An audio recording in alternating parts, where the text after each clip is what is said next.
Mr. Gallant, we know there are still families that are separated because of President Trump's zero tolerance policy. Why has it been so difficult to reunite families after being separated by the Trump administration?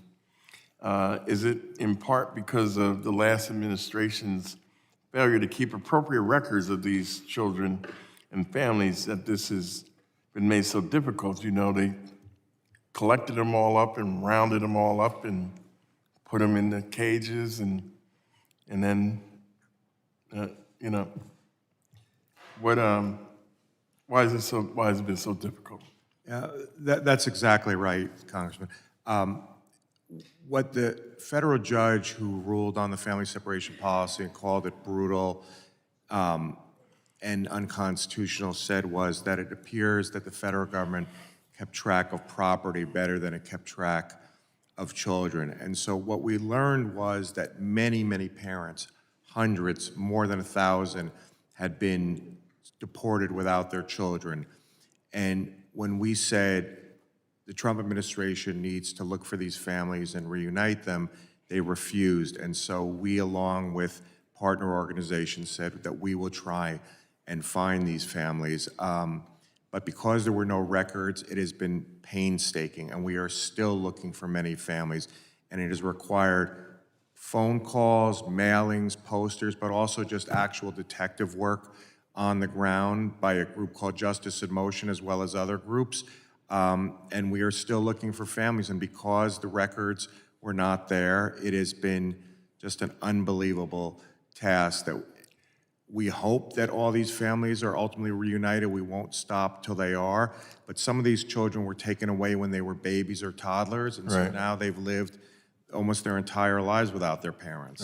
Right. And, you know, to the gentleman on the other side that spoke just before me, he opined on the 85,000 children that are still missing.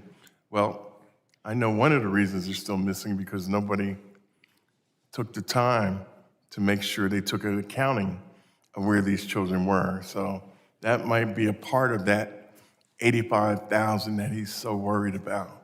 The Biden administration has established a task force to reunify children and their parents.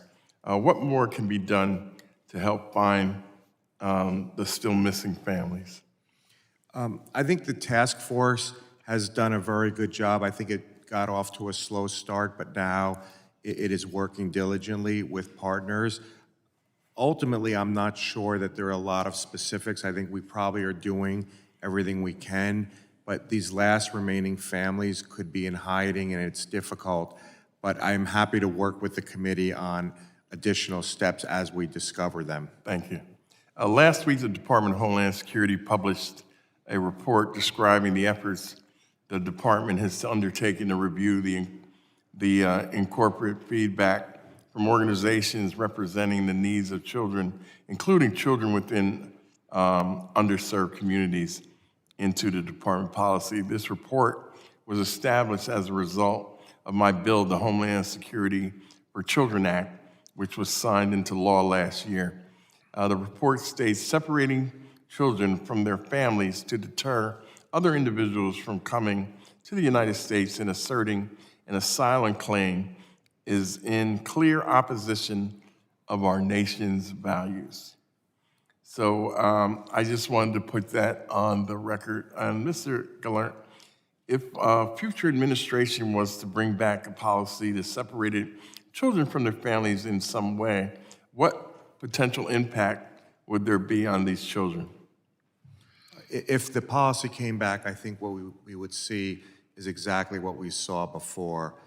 Deeply traumatized children, possibly for the rest of their lives, as well as the parents. I mean, I can't imagine what it would be like to have my child taken away, not know where they've been taken, not know whether I'm gonna ever get them back. I mean, one of the first children we reunited, the emotion was so raw when they were finally reunited. And one of the reasons I think it was so raw is not just because they had been separated for 5 months, but because I think that they never actually thought they would see each other again. So I think what we're talking about is traumatizing thousands and thousands of more children again, and I hope that we never again in this country engage in that type of policy. Thank you. And to your point about you could not imagine, I would hope my colleagues in the Congress would have had that same feeling as I did. I could not imagine my children being separated from me.